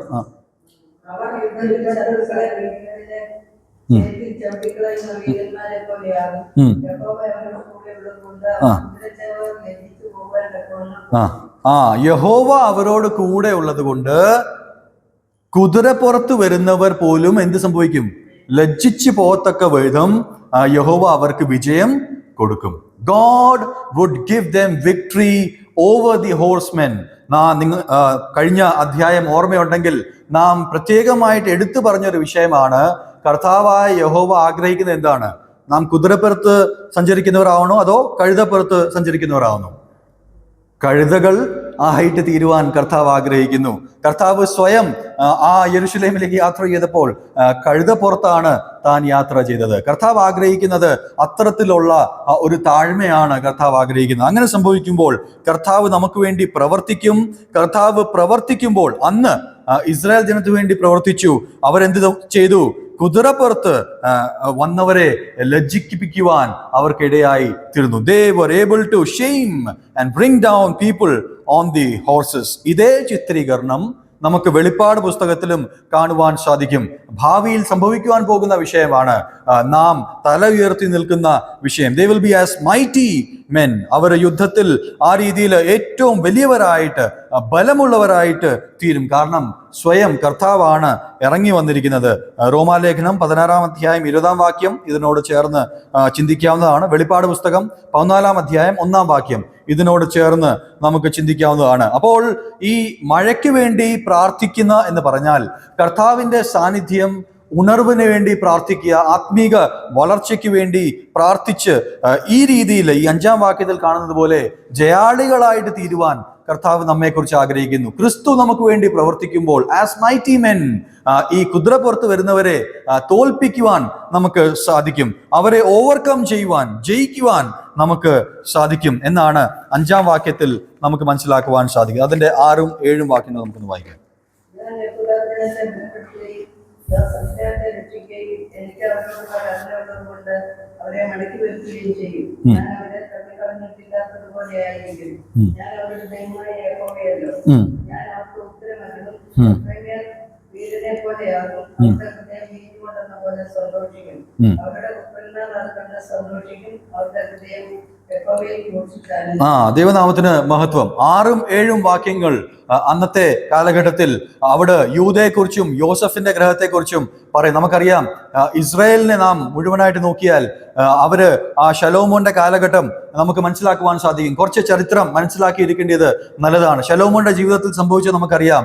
കർത്താവ് തെരഞ്ഞെടുത്തുവെങ്കിലും തന്റെ ജീവിതത്തിൽ വീഴ്ചകൾ ഉണ്ടായി. താൻ തെറ്റായ രീതിയിൽ ലോകപ്രകാരം പോകുവാനിടയായി തീർന്നു. അതിന്റെ പരിണിത ഫലമായിട്ട് അവിടെ നാം കാണുന്നത് ഒരു സ്പ്ലിറ്റ് അവിടെ ഇസ്രായേലിലുണ്ടായി. ഒന്ന് യഹൂദ ഒരു രാജ്യവും, 2 അവിടെ യോസഫിന്റെ രാജ്യവും. 12 ഗോത്രങ്ങൾ സ്പ്ലിറ്റ് ആകുവാൻ ഇടയായി തീർന്നു. നമുക്ക് മനസ്സിലാക്കുവാൻ സാധിക്കുന്നത് അതിന്റെ തെക്കൻ കിങ്ഡം രാജ്യമായിട്ട്, സദൻ കിങ്ഡം ആയിട്ട് 2 ഗോത്രങ്ങൾ, അത് യൂദ ആയിട്ട് വിളിക്കപ്പെട്ടു. 2 ഗോത്രങ്ങൾ എന്ന് പറയുമ്പോൾ യൂദയും ബെന്യാമിൻ ഗോത്രവും, ജൂഡ ആൻഡ് ബെഞ്ചമിൻ. ഇതാണ് അതിന്റെ തെക്കൻ ഭാഗത്തെ 2 ഗോത്രങ്ങൾ. പിന്നീട് വടക്ക് ഭാഗത്ത് നോർത്തേൺ കിങ്ഡം ആയിട്ട് നമുക്ക് കാണുവാൻ സാധിക്കുന്നത് യോസഫ് എന്ന് പറയുന്ന, യോസഫ് എന്നും എഫ്രൈം എന്നും ഇസ്രായേൽ എന്നും വിളിപ്പേരുള്ള ഈ ഒരു സ്പ്ലിറ്റ് ഓഫ് ദി കിങ്ഡം എന്ന് നമുക്ക് കാണുവാൻ സാധിക്കും. അത് വടക്ക് വശത്തുള്ള 10 ഗോത്രങ്ങൾ, മറ്റ് 10 ഗോത്രങ്ങൾ നമുക്കറിയാം. Reuben, Simeon, Issachar, Zebulun, Dan, Naphtali, Gad, Asher, Ephraim, Manasseh, ഇതെല്ലാം അതിന്റെ വടക്ക് വശത്തുള്ള രാജ്യങ്ങളാണ്, അല്ലെങ്കിൽ ഗോത്രങ്ങളാണ്. അതിനെ യോസെഫിന്റെ ഒരു രാജ്യമായിട്ട് നമുക്ക് കാണുവാൻ സാധിക്കും. ഈ 2 സ്പ്ലിറ്റ് അവിടെ വരുവാൻ ഇടയായി തീർന്നു. അനേക രാജ്യങ്ങൾ വന്നു, അവരെ ആക്രമിച്ചു, ആ രീതിയിൽ അവരെ അടിമകളാക്കി, ആ രീതിയിൽ കൊണ്ടുപോയി പല സ്ഥലങ്ങളിലായിട്ട് ചിതറുവാൻ ഇവർക്ക് ഇടയായി തീർന്നു. ഈ വാക്യം നാം വായിക്കുമ്പോൾ ഈ പശ്ചാത്തലം മനസ്സിൽ വെച്ചിട്ട് 6-ാം വാക്യം വായിക്കുക. അവിടെ വായിക്കുന്നത്, I will strengthen the house of Judah. ഈ തെക്കൻ പ്രദേശത്തെ ഞാൻ ബലപ്പെടുത്തും, യൂദയെ ഞാൻ ബലപ്പെടുത്തും. And I will save the house of Joseph. ഈ യോസഫിന്റെ ഗ്രഹത്തെ ഞാൻ രക്ഷിക്കും. പിന്നെന്ത് ചെയ്യും? I will bring them back because I have compassion on them. ഞാൻ അവരെ മടക്കി കൊണ്ടുവരും എന്നാണ് കർത്താവിന്റെ അരുളപ്പാട്. He will restore these people back together. ഇതേ കാര്യം എസെക്കിയേൽ പ്രവചനം 37-ാം അധ്യായം 15-ാം വാക്യം മുതൽ താഴോട്ട് നമുക്ക് ഇതേ കാര്യം അവിടെയും വ്യക്തമായിട്ട് വായിക്കുവാൻ സാധിക്കും. അപ്പോൾ ഈ 2ആയി തീർന്ന, അല്ലെങ്കിൽ പിളർന്നു പോയ, വിഭജനം സംഭവിച്ച ഒരു രാജ്യത്തെ, ജനത്തെ കർത്താവ് ഒന്നിച്ചു ചേർക്കും എന്നാണ് കർത്താവ് പറയുന്നത്. അത് അക്ഷരികമായിട്ട് നമുക്കറിയാം. നമ്മുടെ ലോകത്തിൽ, അല്ലെ ഇസ്രായേലിനോട് ബന്ധത്തിൽ അത് സത്യമായിട്ട് സംഭവിച്ചു കഴിഞ്ഞു.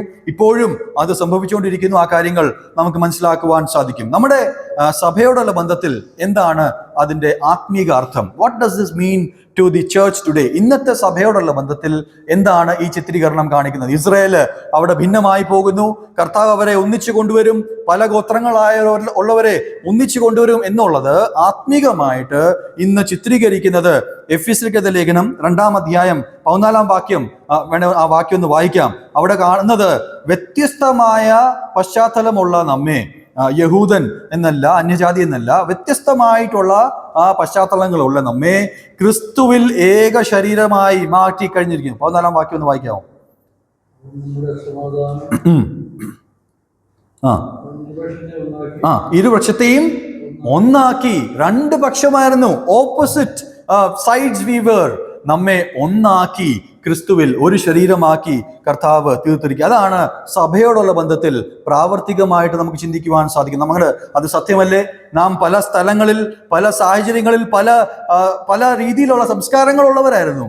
എന്നാൽ കർത്താവ് ക്രിസ്തുവിൽ നമ്മെ എല്ലാവരെയും ചേർത്ത് ഒന്നാക്കിയിരിക്കുന്നു. അന്ന് ആക്ഷരികമായിട്ട് ഇസ്രായേൽ ആ രാജ്യത്തോട് അനുബന്ധിച്ച് അത് അക്ഷരികമായിട്ട് സത്യമാണെങ്കിൽ ഇന്ന് അതിന്റെ ആത്മീകമായിട്ടുള്ള തലത്തിൽ നമ്മെ കാണുമ്പോൾ നമുക്ക് ആ കാര്യങ്ങൾ മനസ്സിലാക്കുവാൻ സാധിക്കും. Bringing different people from different backgrounds together. ക്രിസ്തുവിൽ വ്യത്യസ്തമായ പശ്ചാത്തലങ്ങളുള്ളവരെ ഒന്നിച്ചു കൊണ്ടുവരിക എന്നുള്ള ഒരു സത്യമാണ് ഈ 6-7 വാക്യങ്ങൾ നമ്മെ ഓർമ്മിപ്പിക്കുന്നത്. കർത്താവ് ബലപ്പെടുത്തി അവരുടെ ദൈവമായി തീർന്ന് അവരെ തള്ളിക്കളയാതെ കർത്താവ് അവരെ മടക്കി കൊണ്ടുവരുന്ന ഒരു സത്യം. കർത്താവ് തള്ളിക്കളയാതെ ആ ഒരു വാക്യം അങ്ങനെ, I have not rejected them for I am the Lord their God and I will answer them.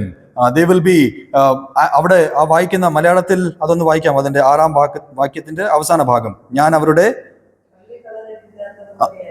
തള്ളിക്കളഞ്ഞിട്ടില്ലാത്തതുപോലെ ആയിരിക്കുന്നു. As if I have never rejected them. നമുക്കറിയാം ഇതിന്റെ മുൻപുള്ള അധ്യായങ്ങളിൽ വാക്യങ്ങളിലൊക്കെയും കർത്താവ് തള്ളിക്കളഞ്ഞു എന്ന് വായിക്കുന്നു. കാരണം കർത്താവിനോട് അവർ പാപം ചെയ്തു, കർത്താവിന്റെ ദൃഷ്ടിയിൽ തെറ്റ് ചെയ്തു. എന്നാൽ മഹാകരുണയുള്ള ദയുള്ള ആ ദൈവത്തിന്റെ സ്വഭാവം ഇതാണ്, ഞാൻ അവരെ തള്ളിക്കളഞ്ഞതാണ് കർത്താവിനും അറിയാം. എന്നാൽ അങ്ങനെ ഇല്ലാത്തതുപോലെ ഒരു അവസ്ഥയിലേക്കാണ് കർത്താവ് അവരെ മടക്കിക്കൊണ്ടുവരുന്നത്. As if I have never forgotten them, as if I have never rejected them, God is bringing them back. ആ രീതിയിലാണ് അവർക്ക് ഉത്തരം കർത്താവ് നൽകുന്നത്. കർത്താവിനോട് അപേക്ഷിക്കുമ്പോൾ ആ കാര്യമാണ് സംഭവിക്കുന്നത്. അതിന്റെ 7, 8, 9 വാക്യം നമുക്ക് വായിക്കാം. വീരനെ പോലെയാവും, അവരുടെ ഹൃദയം വീര്യമുണ്ടെന്ന പോലെ സന്തോഷിക്കും, അവരുടെ പുത്രന്മാർ അതിനോട് സന്തോഷിക്കും, അവരുടെ ഹൃദയം യഹോവയിൽ ഘോഷിച്ചാനന്ദിക്കും. ഞാൻ അവരെ വീണ്ടെടുത്തിരിക്കുക, അവരെ ചൂളവൃത്തി ശേഖരിക്കും, അവരെ പെരുകിയിരിക്കുന്നത് പോലെ ഞാൻ അവരെ ജാതിയുടെ വിതറും, ദൂരദേശങ്ങളിൽ വെച്ച് അവർ എന്നെ ഓർക്കും, അവർ മക്കളോടുകൂടെ ജീവിച്ച് മടങ്ങി വരും. വളരെ വ്യക്തമായിട്ടുള്ള ദൈവത്തിന്റെ ഇടപെടൽ നമുക്ക് കാണുവാൻ സാധിക്കും. God is working in the lifes of these people. ഈ ജനത്തെക്കുറിച്ച് എത്ര വ്യക്തമായിട്ടാണ് ദൈവാത്മാവിടെ രേഖപ്പെടുത്തുന്നത്. Ephraim will be like a mighty man. അവിടെ എഫ്രൈമിയർ വീരനെ പോലെ ആയി തീരുമെന്നാണ് നാം മനസ്സിലാക്കുന്നത്. അവർക്ക് ഹൃദയത്തിൽ വലിയ സന്തോഷമുണ്ടാവും. വീഞ്ഞു കുടിച്ചുള്ള സന്തോഷമല്ല, എന്നാൽ വീഞ്ഞു കുടിക്കാതെ തന്നെ അവർ ഹൃദയത്തിൽ മഹാസന്തോഷം ഉണ്ടാകും. അത്തരത്തിലുള്ള സന്തോഷം അവർക്കുണ്ടാകും. അവരുടെ പുത്രന്മാർ അത് കണ്ട് സന്തോഷിക്കും എന്നാണ് വായിക്കുന്നത്. അവരുടെ ഹൃദയത്തിൽ ദൈവത്തെക്കുറിച്ച് സന്തോഷമുണ്ടാകും എന്ന് നമുക്ക് മനസ്സിലാക്കുവാൻ സാധിക്കും. Joy and happiness in the lives of Israelites. അതാണ് നമുക്ക് കാണുവാൻ സാധിക്കുന്നത്. അതിന്റെ 8-ാം വാക്യം തുടങ്ങുന്ന ഇങ്ങനെയാണ്. ഇംഗ്ലീഷിൽ അത് വളരെ ശ്രദ്ധേയമായിട്ടുള്ള ഒരു പ്രയോഗമാണ്. I will whistle for them to gather them together. ഞാൻ അവിടെ മലയാളത്തിൽ പറഞ്ഞ ചൂളകുത്തി ശേഖരിക്കും എന്ന് പറയുമ്പോൾ അത് എത്രത്തോളം ശരിയാണെന്ന് എനിക്ക് അറിഞ്ഞുകൂടാ. അവിടെ പറയുന്നത് വിസിൽ, നമുക്കറിയാം വളരെ വളരെ വളരെ വ്യക്തിപരമായിട്ടുള്ള ഒരു വിളിയാണത്. കർത്താവ് തന്റെ ജനത്തെ ആ രീതിയിൽ ചൂളകുത്തി അവിടെ ശേഖരിക്കുമെന്ന് പറഞ്ഞാൽ കർത്താവ് അവരെ ഒന്നിച്ചു കൊണ്ടുവരികയാണ്. തന്നോട് ഏകീഭവിക്കുവാൻ വേണ്ടി, ഏക ശരീരമാക്കുവാൻ വേണ്ടി തന്റെ ജനത്തെ പേർ ചൊല്ലി വിളിക്കുന്നു എന്ന് നമുക്ക് പറയുവാൻ സാധിക്കും. Whistling his people towards him എന്ന് നമുക്ക് മനസ്സിലാക്കുവാൻ സാധിക്കും.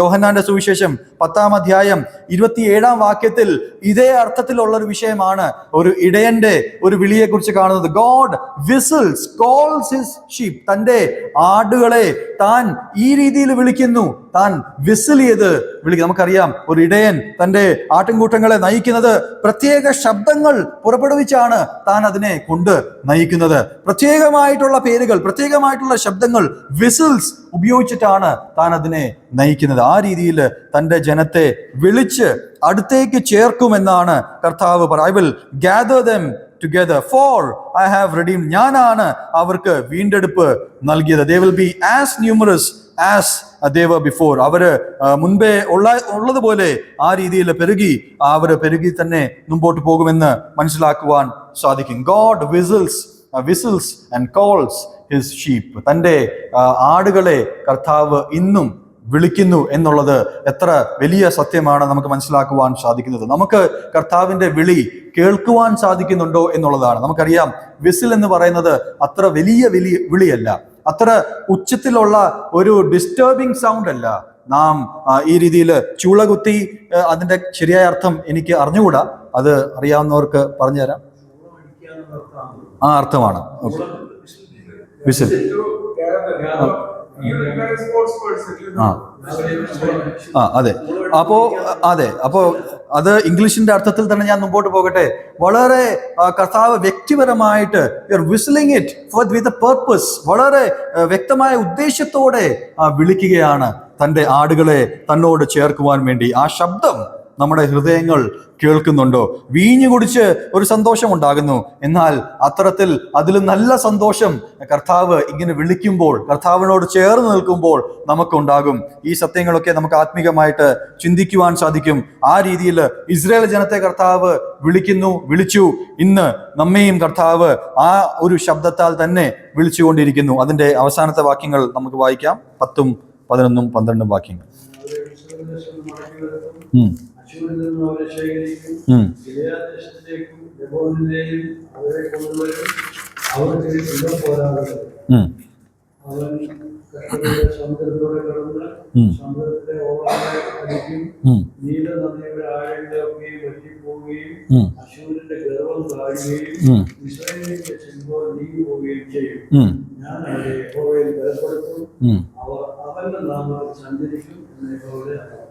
അപ്പോൾ ഈ വാക്യങ്ങളുടെ എല്ലാം അടിസ്ഥാനപരമായ പ്രമേയം കർത്താവ് കൂടെ വന്ന്, നാം ആ 3-ാം വാക്യത്തിന്റെ താഴോട്ട് 2-ാം ഭാഗം തൊട്ട് കർത്താവിന്റെ സന്ദർശനം, സൈന്യങ്ങളുടെ യഹോവ തൻ്റെ ജനത്തെ സന്ദർശിച്ചു കഴിഞ്ഞു, പിന്നീട് സംഭവിക്കുന്ന കാര്യങ്ങളാണ് താഴോട്ടുള്ള വാക്യങ്ങളെല്ലാം നാം വായിച്ചുകൊണ്ടിരിക്കുന്നത്. തൻ്റെ ജനത്തെ താൻ ചേർക്കും, ഈ രീതിയിൽ ചൂളകുത്തി വിസിൽ ചെയ്ത് വിളിച്ചു ചേർക്കും, പല സ്ഥലങ്ങളിൽ നിന്ന് ഒന്നിച്ചാകും, ചുറ്റുമുള്ള രാജ്യങ്ങൾ ആ കാര്യങ്ങളൊക്കെ അനുഭവിക്കും. നാം ഇന്നത്തെ കാലഘട്ടത്തിൽ ചിന്തിച്ചാൽ അവിടെ വായിക്കുന്നത് മിശ്രദേശത്തെ കുറിച്ച് വായിക്കുന്നു. ഗിലിയാദ് നാം കഴിഞ്ഞ ക്ലാസ്സിലും ചിന്തിച്ചതാണ്. അത് യോർദാനെ കാണിക്കുന്ന രാജ്യമാണ്. ലെബനോൻ, ഇന്നും ലെബനോൻ ഉണ്ട്. ലെബനോന്റെ ചില ഭാഗങ്ങളിൽ ഓൾറെഡി ഇസ്രായേൽ ജനം പാർക്കുന്നുണ്ട്. യോർദാനിൽ അത്തരത്തിലുള്ള പാർപ്പ് ഇപ്പോൾ ആയിട്ടില്ലെങ്കിലും അതും സംഭവിക്കും എന്നാണ് നാം ദൈവവചനത്തിൽ വായിക്കുന്നത്. Israelites would be in Lebanon, they are already there, they would also be getting into Gilead. യോർദാനിലും അത് സംഭവിക്കും. അവിടെ സ്ഥലമില്ലാത്ത വിധം, ഇനിയും അവിടെ പ്രവേശിക്കുവാൻ പ്രത്യേകിച്ച് ഇടമില്ലാത്ത വിധം, അതാണ് നാം അവിടെ വായിച്ചത്. There is no room, as if there is no room can be found. They would be there in those cities, in those nations. ആ സ്ഥലത്ത് കർത്താവ് അവിടെ പാർപ്പിക്കും എന്നാണ് നാം മനസ്സിലാക്കുന്നത്. എത്ര വ്യക്തമായിട്ടുള്ള കർത്താവിന്റെ പ്രവചനമാണ്. അക്ഷരാർത്ഥത്തിൽ നമ്മുടെ മുൻപിൽ, കണ്ണിന് മുൻപിൽ ഈ കാര്യങ്ങളൊക്കെ വെളിപ്പെട്ടുകൊണ്ട് ഇരിക്കുക. നമ്മുടെ ഈ കാലഘട്ടത്തിൽ നമുക്ക് എത്ര അനുഗ്രഹിക്കപ്പെട്ട കാലഘട്ടമാണ്. ഈ വചനങ്ങൾ നാം വായിക്കുമ്പോൾ, മാധ്യമങ്ങൾ നാം എടുത്തു നോക്കുമ്പോൾ, നമ്മുടെ ചരിത്രം നാം എടുത്തു നോക്കുമ്പോൾ, ഈ സംഭവിക്കുന്ന കാര്യങ്ങളെല്ലാം ചേർത്ത് പഠിക്കുമ്പോൾ ദൈവവചനം ആക്ഷരികമായിട്ട് സത്യ ദൈവ പുസ്തകമാണ്, സത്യവേദ പുസ്തകമാണെന്ന് നമുക്ക് അടിവരയിട്ട് പറയുവാൻ സാധിക്കുന്ന വിഷയങ്ങൾ കൂടെയാണ് നാം മനസ്സിലാക്കുവാൻ സാധിക്കുന്നത്. ഇസ്രായേലിനുള്ള ബന്ധത്തിൽ അവർ ഈ സ്ഥലങ്ങളിലൊക്കെയും പാർക്കുവാൻ ഇടയായിത്തീരും. കർത്താവ് അവരെ ഒന്നിച്ചു കൊണ്ടുവരുവാൻ ഇടയായിത്തീരും. അവര് പല ദേശങ്ങളിലായിട്ട് ഈ യഹോവയെ ഓർക്കും. They will remember me in far countries. അവരെ ആ രീതിയിൽ കർത്താവ് ഓർക്കത്തക്ക രീതിയിൽ ഉപയോഗിക്കും. ഈ ദേശങ്ങളെല്ലാം ആ കാര്യങ്ങൾ കാണും. ഇസ്രായേൽ ദേശത്തില് അവിടെ നൈൽ നദി അവിടെ ഉണങ്ങിപ്പോകുമെന്ന് കാണിക്കുന്നത് അവരുടെ പവർ ഇല്ലാതെ പോകും. ഈജിപ്തിന്റെ പവർ ഇല്ലാതെ പോകും. തന്റെ ജനത്തെ കർത്താവ് ഉയർത്തും. 12-ാം വാക്യത്തിൽ നാം വായിച്ചു, ഞാൻ അവരെ യഹോവയിൽ ബലപ്പെടുത്തും, ഞാൻ അവരെ യഹോവയിൽ ബലപ്പെടുത്തും, അവർ അവന്റെ നാമത്തിൽ സഞ്ചരിക്കും, അവർ അവന്റെ നാമത്തിൽ സഞ്ചരിക്കും, അവരുടെ നാമത്തിലല്ല യഹോവയുടെ നാമത്തിൽ അവര് സഞ്ചരിക്കും എന്ന് യഹോവയുടെ അരുളപ്പാട്. അതാണ് കർത്താവ് വ്യക്തമായിട്ട് ഇസ്രായേലിനുള്ള ബന്ധത്തിൽ ഇവിടെ അക്ഷരികമായിട്ട് പറയുന്നത്. നമ്മുടെ ആത്മീക അർത്ഥത്തിൽ സഭയോടുള്ള ബന്ധത്തിൽ നാം ചിന്തിച്ചാൽ നമുക്കറിയാം, ഇസ്രായേലും യെരുശലേമും അക്ഷരികമായിട്ട് കാണുമ്പോൾ അത് ദൈവസഭയെയും ദൈവവിശ്വാസികളെയുമാണ് ഈ കാലഘട്ടത്തിൽ ചിത്രീകരിക്കുന്നത്. എബ്രായർക്ക് എഴുതിയ ലേഖനം 12-ാം അധ്യായം 2-ാം വാക്യം വളരെ പരിചയമുള്ള വാക്യമാണ്. Looking unto the author and finisher of our faith. നമ്മുടെ വിശ്വാസത്തിന്റെ നായകനും പൂർത്തിവർത്തനുമായ കർത്താവായ യേശു ക്രിസ്തുവിങ്കൽ നോക്കി നാം നടക്കണം. Looking on to him in his name with his strength. ദൈവത്തിന്റെ നാമത്തിൽ, ദൈവത്തിന്റെ ബലത്താൽ നാം സഞ്ചരിച്ചാൽ ഈ കാര്യങ്ങളാണ് സംഭവിക്കുന്നത്. നമ്മുടെ ജീവിതത്തിൽ ആത്മീകമായിട്ടുള്ള ഉണർവ് ഉണ്ടാകും. ജനം, ലോകം ഈ കാര്യങ്ങൾ കാണുവാൻ വളരെ സമയം ആസന്നമായി ഇരിക്കുന്നു. കർത്താവിന്റെ 2-ാം വരവ് ഏറ്റവും അടുത്തിരിക്കുന്നു. 1 യോഹന്നാൻ 3-ാം അധ്യായം 3-ാം വാക്യം എടുത്തു വായിക്കാവുന്നതാണ്. Live ready for Christ return. കർത്താവിന്റെ രണ്ടാം വരവ് ഏറ്റവും അടുത്തിരിക്കുന്നു. അതുകൊണ്ട് നമ്മുടെ ജീവിതങ്ങൾ ആ രീതിയിൽ ക്രമപ്പെടുത്തേണ്ടത് അത്യാവശ്യമാണ്. അവിടെ നാം 2-ാം വാക്യത്തിൽ വായിച്ചതുപോലെ നമ്മുടെ ഉത്തരവാദിത്തങ്ങൾ നാം ചെയ്യേണ്ട വിഷയമാണ്. ഈ വ്യാജമായിട്ടുള്ള കാര്യങ്ങളൊക്കെയും നാം കാണും. ഇന്ന് അനേക മാധ്യമങ്ങളിലൂടെ പല രീതിയിൽ പല കാര്യങ്ങൾ പ്രചരിപ്പിക്കുവാൻ സാധിക്കും. എന്നാൽ നാം ചെയ്യേണ്ട വിഷയമാണ് ഇവിടെ പ്രവാചകൻ അല്ലെങ്കിൽ ദൈവാത്മാവ് നമ്മെ ഓർപ്പിക്കുന്നത്. പിന്മഴയുടെ കാലത്തും യഹോവയോട് മഴയ്ക്ക് അപേക്ഷിക്കണം. നന്മകൾ ലഭിച്ചുകൊണ്ടിരിക്കുമ്പോൾ തന്നെ, ആത്മീകമായിട്ട് ചില കാര്യങ്ങളൊക്കെ നാം സഭയായിട്ട് ചെയ്തുകൊണ്ടിരിക്കുമ്പോൾ തന്നെ, വ്യക്തിപരമായിട്ട് ദൈവത്തോട് സമയം ചെലവാക്കി മുമ്പോട്ട് പോകുമ്പോൾ തന്നെ വീണ്ടും പ്രാർത്ഥിക്കേണ്ടത്, വീണ്ടും അപേക്ഷിക്കേണ്ടത് മഴയ്ക്ക് വേണ്ടിയാണ്. കർത്താവെ, എന്നെ വീണ്ടും അനുഗ്രഹിക്കണമേ. കർത്താവെ, പരിശുദ്ധാത്മാവിന്റെ നിറവിൽ ഞാൻ ഇനിയും ജീവിക്കുവാൻ കർത്താവ് സഹായിക്കണമേ. ആത്മാവിന്റെ ഫലം എന്നിൽ കായ്ക്കുവാൻ, എന്നിൽ അത് ക്രിയ ചെയ്യുവാൻ കർത്താവ് ഇടയാക്കി തീർക്കണമേ. കാരണം കർത്താവിന്റെ വരവ് ഏറ്റവും സമീപമായി തീർന്നിരിക്കുന്നു. ഇസ്രായേലിനോട് ബന്ധത്തിൽ ഈ കാര്യങ്ങൾ ആക്ഷരികമായിട്ട് കർത്താവ് അവരെ ഒന്നിച്ചു കൊണ്ടുവന്നുകൊണ്ടിരിക്കുകയാണ്. They are all coming together, gathering together എന്ന് നമുക്ക് കാണുവാൻ സാധിക്കും. 1948, 1967 ഈ വർഷങ്ങളൊക്കെയും ആക്ഷരികമായിട്ട് സംഭവിച്ച വിഷയങ്ങൾ നമുക്കറിയാം. ഇന്നും സംഭവിച്ചുകൊണ്ടിരിക്കുന്ന സത്യങ്ങൾ നമുക്ക് മനസ്സിലാക്കുവാൻ സാധിക്കും. എന്നാൽ ആത്മീകമായിട്ട് സഭയെ സംബന്ധിച്ച് നാം നോക്കിയാൽ ഇന്നും കർത്താവ് സഭയോടും ആൾക്കാരെ ചേർത്തുകൊണ്ടിരിക്കുകയാണ്. ഇസ്രായേൽ ജനത്തെ പല സ്ഥലങ്ങളിൽ നിന്ന് പല ആൾക്കാരെ ഒന്നിച്ചു കൊണ്ടുവരുന്നത് പോലെ, അന്ന് യഹോവ മധ്യത്തിൽ ഇറങ്ങി ആ രീതിയിൽ ചെയ്യുന്നത് പോലെ, ഇന്ന് സഭയോട് അനേകം ആത്മാക്കളെ കർത്താവ് ചേർത്തുകൊണ്ടിരിക്കുകയാണ്. God is gathering true believers. ആത്മാർത്ഥമായിട്ട്, ഹോൾ ഹാർട്ടഡ്ലി, പൂർണ്ണ മനസ്സോടെ കർത്താവിനെ അംഗീകരിക്കുവാൻ താല്പര്യമുള്ളവരോട് കർത്താവിന്റെ അരുളപ്പാട് ഇതാണ്: കർത്താവ് അവരെ ഒന്നിച്ച് തന്റെ സഭയോട് ചേർത്തുകൊണ്ടിരിക്കുകയാണ്, തന്റെ രാജ്യത്തിൽ ചേർത്തുകൊണ്ടിരിക്കുകയാണ്. തന്റെ രണ്ടാം വരവിന് വേണ്ടി ആ രീതിയിൽ നാം ഒരുക്കത്തോടെ ആയിരിക്കാനാണ് കർത്താവ് നമ്മെക്കുറിച്ച് ആഗ്രഹിക്കുന്നത്. സഭയുടെ ഉത്തരവാദിത്വവും അതുതന്നെയാണ്. നമ്മെ ഇവിടെ ആക്കി വെച്ചിരിക്കുന്നതും കർത്താവിന്റെ ഈ ശേഖരണം. കർത്താവ് ഇങ്ങനെ വിസിൽ ചെയ്ത് വിളിക്കുമ്പോൾ നമ്മുടെ സഭ ആ രീതിയിൽ, നമ്മുടെ വ്യക്തി ജീവിതങ്ങൾ ആ രീതിയിൽ മറ്റുള്ളവരെ ഈ രീതിയിൽ മാടി വിളിക്കുവാൻ, ഒന്ന് ശാന്തമായിട്ട് വിളിക്കുവാൻ, നമ്മുടെ ജീവിതങ്ങൾ ആ രീതിയിൽ ഒരു സാക്ഷ്യമുള്ളവരായി തീരുവാൻ കർത്താവ് ആഗ്രഹിക്കുന്നു. God is whistling through us. ദൈവം നമ്മളിലൂടെയാണ് ഈ വിസിൽ ചെയ്യുന്നത്. God is not just whistling from heaven. സ്വർഗത്തിൽ നിന്ന് പ്രത്യേകമായിട്ടുള്ള ചില ശബ്ദങ്ങളല്ല നാം കേൾക്കുന്നത്. 2-ാം വാക്യത്തിൽ വായിച്ചതുപോലെ ചില വ്യാജ പ്രഖ്യാപനങ്ങളല്ല കർത്താവിനെ കുറിച്ച് നമുക്ക് ചെയ്യുവാനുള്ളത്. കർത്താവ് ഇന്ന് മാടി വിളിക്കുന്നത്, ഈ ചൂളം കുത്തി വിളിക്കുന്ന എന്ന് പറയുന്നത്, വിസിൽ എന്ന് പറയുന്നത് നമ്മുടെയൊക്കെ ജീവിതത്തിലൂടെയാണ് ഇന്ന് കർത്താവിന് വിസിൽ ചെയ്യുവാനുള്ളത്. എൻ്റെ വ്യക്തിപരമായിട്ടുള്ള ജീവിതം മറ്റുള്ളവർ കാണുമ്പോൾ കർത്താവിലെ ആ ശേഖരണത്തിലേക്ക്, ക്രിസ്തുവിലേക്ക് അടുക്കുവാൻ സാധിച്ചാൽ, that is a whistle call from God. Am I able to do that? വ്യക്തിപരമായിട്ട് am I able to do that in my family? എൻ്റെ കുടുംബത്തിൽ അത് ചെയ്യുവാൻ സാധിക്കുന്നുണ്ടോ? എൻ്റെ സഭയിൽ അത് ചെയ്യുവാൻ സാധിക്കുന്നുണ്ടോ? നാം ഓർത്തതുപോലെ അവിടെ ഉത്തരവാദിത്തപ്പെട്ട ആൾക്കാർക്ക് ചുമതലയുണ്ട്, അവിടെ ഇടയന്മാർക്ക് ചുമതലയുണ്ട്. കർത്താവിന്റെ കോപം ജ്വലിക്കുന്ന വിഷയങ്ങളിലേക്ക് നാം പോകാതിരിക്കണം. ഒരു കാര്യം തീർച്ചയാണ്, കർത്താവ് അത് നിവർത്തിക്കും. കർത്താവ് സ്വയം ഇറങ്ങി വരും. കർത്താവ് മൂലക്കല്ലാണ്. കർത്താവ് ഏറ്റവും പ്രധാനപ്പെട്ട ആണിയാണ്. കർത്താവ് പടവില്ലാണ്. കർത്താവ് തന്നെ പിശാചിനെ തകർത്ത് ജയാളിയായിട്ട് നമ്മെ വാഴിക്കുവാൻ ശക്തനായിട്ടുള്ള ഒരു ദൈവമാണ്. നമ്മെ തന്നെ ഒരുക്കി കർത്താവിന്റെ രണ്ടാം വരവിന് വേണ്ടി കാത്തിരുന്ന് നമുക്ക് ചെയ്യുവാനുള്ള 1-ാം വാക്യം മാത്രം പറഞ്ഞ് ഞാൻ അവസാനിപ്പിക്കുവാൻ ആഗ്രഹിക്കുന്നു. Ask for rain. നമുക്ക് മഴയ്ക്ക് വേണ്ടി അപേക്ഷിക്കാം, അനുഗ്രഹത്തിന് വേണ്ടി, കർത്താവിന്റെ ആത്മാവിന്റെ നിറവിന് വേണ്ടി, ആത്മാവിന്റെ ഫലം കായ്ക്കുന്നവരായി തീരുവാൻ വേണ്ടി കർത്താവിനോട് നാം നന്മയിൽ തന്നെ, നല്ല സമയത്ത് തന്നെ അപേക്ഷിച്ച് ആയിരിക്കുമ്പോൾ തീർച്ചയായിട്ടും ജയാളികളായിട്ട് കർത്താവ് നമ്മളിലൂടെ സംസാരിക്കുവാൻ, വിസിൽ ചെയ്യുവാൻ ഇടയായി തീർക്കും. കർത്താവ് സഭയായിട്ട് അത് നമ്മെ സഹായിക്കട്ടെ. ദൈവനാമം മഹത്വപ്പെടുമാറാകട്ടെ.